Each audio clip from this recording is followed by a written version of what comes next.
땡볕. 김유정. 우람스레 생긴 덕순이는 바른 팔로 왼편 소매자락을 끌어다 콧등에 땀방울을 훑고는 통한 내거리에 와 다리를 딱 멈추었다. 더위에 익어 얼굴이 벌거니 사방을 둘러본다. 허리에 뜨거운 땡볕이라 길 가는 사람은 저편 처마 밑으로만 뱅뱅 돌고 있다. 지면은 번들번들이 닳아 자동차가 지날 적마다 숨이 탁 막힐 만치 무더운 먼지를 풍겨놓는 것이다. 덕순이는 아무리 참아보아도 자기가 길을 물어 좋을 만치 그렇게 여유 있는 얼굴이 보이지 않음을 알자 소매자락으로 또 한 번 땀을 훑어본다. 그리고 거북한 표정으로 벙벙이 섰다. 때마침 옆으로 지나가는 어린 깍쟁이에게 공손히 손짓을 한다. 얘, 대학병원을 어디로 가니? 이리로 곧장 가세요. 덕순이는 어린 깍쟁이가 턱으로 가리킨 대로 그 길을 북으로 접어들며 다시 내걷기 시작한다. 내딛는 한 발짝마다 무거운 지게는 어깨에 베기고 등줄기에서 쏟아져 내리는 진땀에 궁둥이는 쓰라릴 만치 물렀다.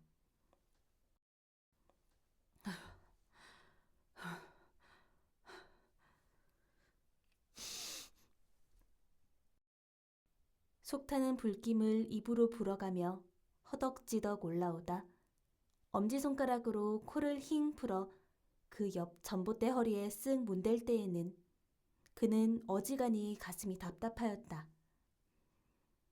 당장 지게를 벗어던지고 푸른 그늘에가 낮아빠지고 싶은 생각이 굴뚝 같으련만 그걸 못하니 짜증이 안 날 수 없다. 골피를 찌푸려 대퉁스레. 빌어먹을 거 왜 이리 무거워? 하고 내뱉으려 하였으나 그러나 지게 위에서 무색하여질 아내를 생각하고 꾹 참아버린다. 제 속으로만 끙끙거리다 겨우 에이, 더웁다. 하고 자탄이 나올 적에는 더는 갈 수가 없었다. 좀 쉬었다 가야지. 도무지 이 땡볕에 더 갈 재간이 없네.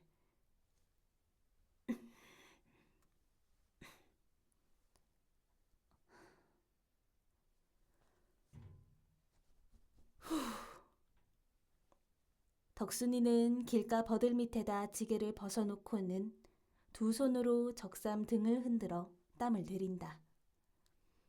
바람기 한 점 없는 거리는 그대로 타붙었고 그 위에 모래만 이글이글 달아간다. 하늘을 쳐다보았으나 좀채로 비맛은 못 볼 듯 싶어 바상바상한 입맛을 다시고 섰을 때 벼랑간 댕댕 소리와 함께 발등에 물을 뿌리고 물차가 지나가니 그는 비로소 산듯이 정신기가 반짝 난다.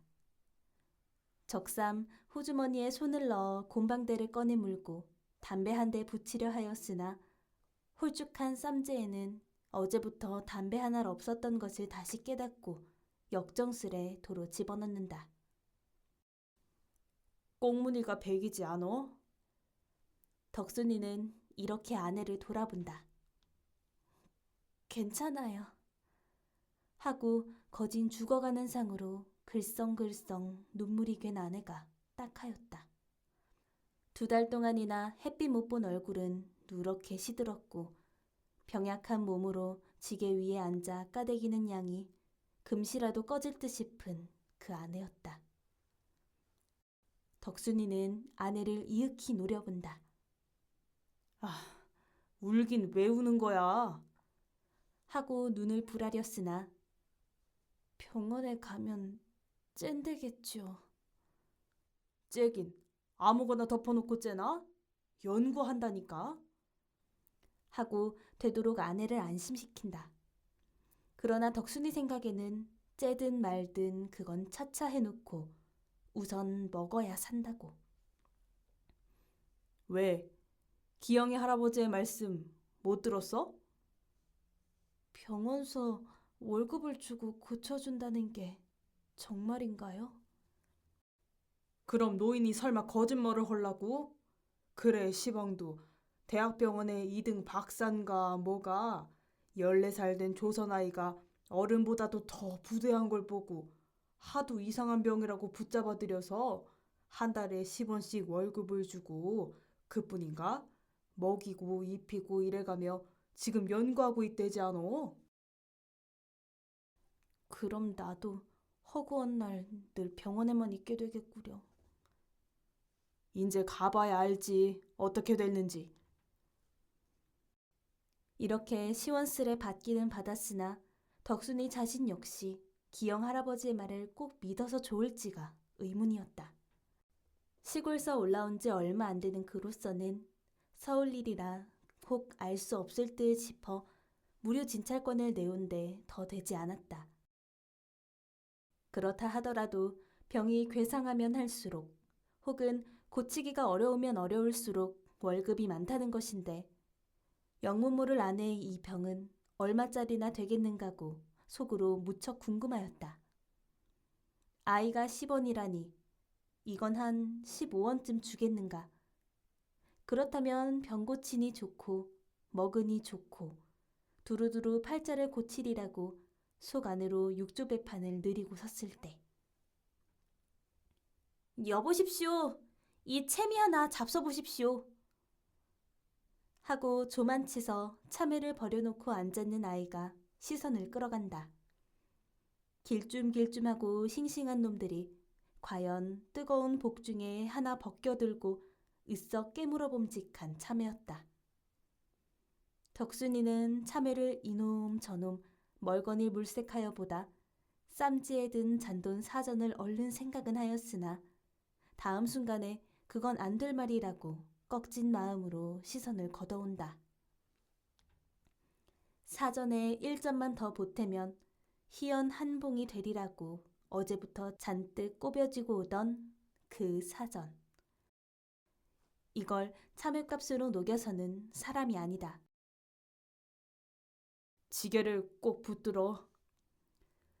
덕순이는 지게를 지고 다시 일어나며 그 15원을 생각했던 것이니 그로서는 너무도 벅찬 희망의 보행이었다.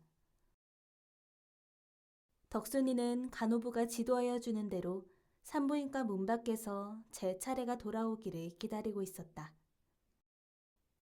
아내는 남편이 업어다 놓은 대로 걸상애가 번듯이 늘어져 괴로운 숨을 견디지 못한다. 요량 없이 부어오른 아랫배를 한 손으로 치맛째 걷어안고는 매 호흡마다 간댕거리는 야윈 고개로 가쁜 숨을 돌리고 있는 것이다. 게다가 수술실에서 들것으로 담아내는 환자와 피구름이 섞인 쓰레기통을 보는 것은 그로 하여금 해쓱한 얼굴로 이를 떨도록 하기에는 너무도 충분한 풍경이었다. 너무 그렇게 겁내지 마라. 그래도 다 죽을 사람이 병원을 와야 살아나가는 거야. 덕순이는 아내를 위안하기 위하여 이런 소리도 하는 것이나 기실 아내 못지않게 저로도 조바심이 적지 않았다. 아내의 이 병이 무슨 병일까? 짜장 기이한 병이라서 월급을 타먹고 있게 될 것인가? 또는 아내의 병을 씻은 듯이 고쳐줄 수 있겠는가? 겸삼수삼 모두가 궁거웠다. 이 생각 저 생각으로 덕순이는 아내의 상체를 떠받쳐주고 있다가 우연히도 맞은편 타고 옆댕이에 가 떨어져 있는 관련 꽁댕이에 한눈이 팔린다. 그는 사방을 잠깐 살펴보고 횡혹해 가서 집어다가는 곰방대에 피워물며 제 차례를 기다렸으나 좀채로 불러주질 않는 것이다. 이렇게 하여 그들은 허무히도 2시간을 보냈다. 한 점을 14분가량 지났을 때 간호부가 다시 나와 덕순이 아내의 성명을 외는 것이다. 네, 여기 있습니다. 덕순이는 허둥지둥 아내를 들쳐업고 진찰실로 들어갔다. 간호부 둘이 달려들어 우선 옷을 벗기고 주무를 제 아내는 놀란 토끼와 같이 조그맣게 되어 떨고 있었다. 코를 찌르는 무더운 양내에 소름이 끼치기도 하려니와 한쪽에 번쩍번쩍 느려놓인 기계가 더욱이 마음을 조이게 하는 것이다. 아내가 너무 병신스레 떨므로 옆에 섰는 덕순이까지도 겸연쩍지 않을 수 없었다. 아내의 한 팔을 꼭 붙들어주고 집에서 꾸짖듯이 눈을 부릅떠. 뇌가 무섭다고 이래. 하고는 유리판에서 기계 부딪는 젤그럭 소리에 등줄기가 다 섬뜩할째. 언제부터 배가 이래요? 간호부가 뚱뚱한 의사의 말을 통변한다. 자세히는 몰라도. 덕순이는 이렇게 머리를 긁고는 아마 이토록 부르기는 지난 겨울부턴가 봐요. 처음에는 이게 애가 아닌가 했던 것이 그렇지도 않고요. 애라면 10달은 날 텐데. 10석 달씩이나 가는 게 어딨습니까? 하고는 아차, 애니 뭐니 하는 건 괜히 짓거렸군 하였다. 그래, 의사가 무얼하고 또 입을 열 수 있기 전에 얼른 뒤미쳐. 아무도 이 병이 무슨 병인지 모른다고 그래요. 난생 처음 본다고요. 하고 몇 마디 더 얹었다.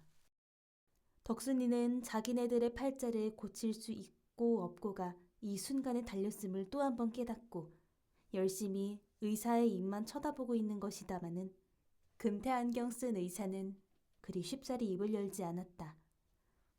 몇 번을 거듭 주물러보고 두드려보고 들어보고 이러기를 얼마 한 다음 시답지 않게 저쪽으로 가 대야에 손을 씻어가며 간호부를 통하여 하는 말이 이 뱃속에 어린애가 있는데요.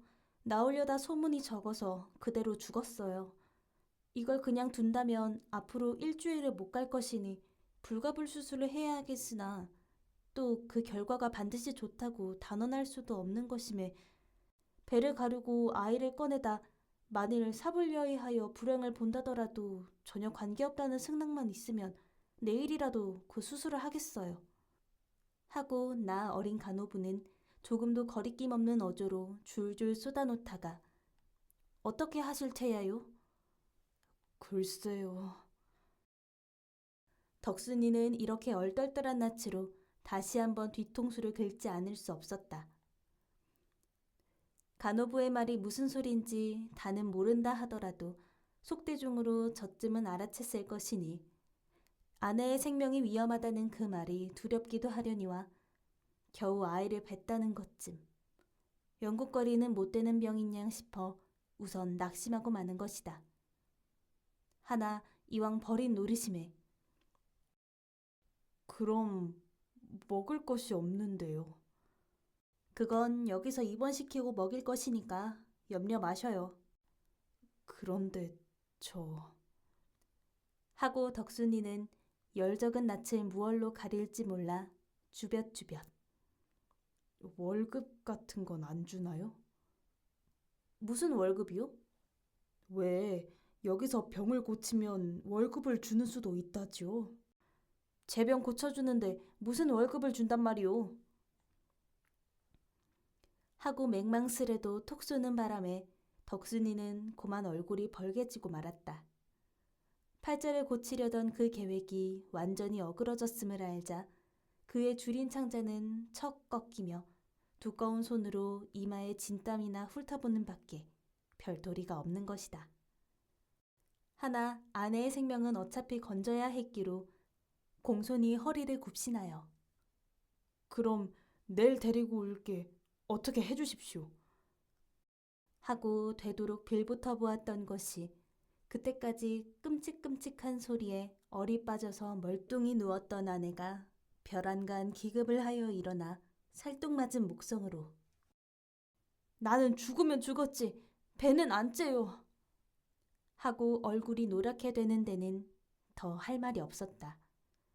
죽이더라도 제 원대로나 죽게 하는 것이 혹은 남편 된 사람의 도리일지도 모른다.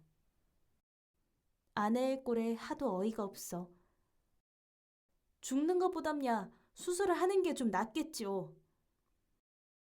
비소를 금치 못하고 섰는 간호부와 의사가 눈에 보이지 않도록 덕순이는 시선을 외면하여 뚱싯뚱싯 아내를 업고 나왔다. 지게 위에 올려놓은 다음 엎드려 다시 지고 일어나려니 이게 웬일일까? 아까 오던 때와는 갑절이나 무거웠다. 덕순이는 얼마 전에 희망이 가득히 차 올라가던 길을 힘 풀린 걸음으로 터덜터덜 내려오고 있었다. 보지는 않아도 지게 위에서 소리를 죽여 훌쩍훌쩍 울고 있는 아내가 눈앞에 환한 것이다. 학식이 많은 의사는 일자무식인 덕순이 내외보다는 더 많이 알 것이니 생명이 한 이래를 못 가리라던 그 말을 어째 볼 도리가 없다. 인제 남은 것은 우중충한 그 냉골에 갖다 다시 눕혀놓고 죽을 때나 기다리고 있을 따름이었다. 덕순이는 눈 위로 덮은 땀방울을 주먹으로 훔쳐가며 장차 캄캄하여 올 그 전도를 생각해본다. 서울을 장대고 왔던 것이니 벌이도 제대로 안 되고 게다가 인젠 아내까지 잃는 것이다. 지엠이 붙을 이놈의 팔자가 하고 딱한 탄식이 목을 넘어오다 콱 깨무는 바람에 한숨으로 터져버린다. 한나절이 되자 더위는 더 한층 무서워진다. 덕순이는 통째 짓무를 듯 싶은 등허리를 견디지 못하여 먼저 번에 쉬어가던 나무 그늘에 지게를 벗어놓는다. 땀을 들여가며 아내를 가만히 내려다보니 그동안 고생만 시키고 변변히 먹이지도 못하였던 것이 갑자기 후회가 나는 것이다. 이럴 줄 알았더라면 동네집 닭이라도 훔쳐다 먹였을 걸 싶어. 울지 마라. 그것들이 뭘 아나? 쟤까짓게. 하고 소리를 뻑 지르고는 채미 하나 먹어볼 테야? 채민 싫어요. 아내는 더위에 속이 탔음인지 한길 건너 저쪽 그늘에서 팔고 있는 얼음 냉수를 손으로 가리킨다. 남편이 한 푼 더 보태어 담배를 사려던 그 돈으로 얼음 냉수를 한 그릇 사다가 입에 먹여까지 주니 아내도 항송하여 한숨을 들이켠다. 한 그릇을 다 먹고 나서 하나 더 사다 주랴 물었을 때 이번에 외떡이 먹고 싶다 하였다. 덕순이는 이것이 마지막이라는 생각으로 나머지 돈으로 외떡 3개를 사다 주고는 그대로 눈물도 씻을 줄 모르고 그걸 오직오직 깨물고 있는 아내를 이윽히 바라보고 있었다. 그러나 아내가 무슨 생각을 하였는지 외떡을 입에 문 채 훌쩍훌쩍 울며 저 사촌 형님께 쌀 2대 꽂아 먹은 거 부대 잊지 말고 갚오. 하고 부탁할째 이것이 필연 아내의 유언이라 깨닫고는 그래, 그건 염려 마로. 그리고 임자 옷은 영근 어머니더러 사정 얘기라고 좀 빨아달래오. 하고 이야기를 곧잘 하다가 다시 입을 일그리고 훌쩍훌쩍 우는 것이다. 덕순이는 그 유언이 너무 처량하여 눈에 눈물이 핑 돌아가지고는 지게를 도로 지고 일어선다. 얼른 갖다 눕히고 죽이라도 한 그릇 더 얻어다 먹이는 것이 남편의 도리일 게다. 때는 중복, 허리에 쇳불도 녹이려는 뜨거운 땡볕이었다. 덕순이는 빗발같이 내려붙는 등골의 땀을 2손으로 번갈아 훔쳐가며 끙끙 내려올째 아내는 지게 위에서 그칠 줄 모르는 그 수많은 유언을 차근차근 남기자 울자 하는 것이다.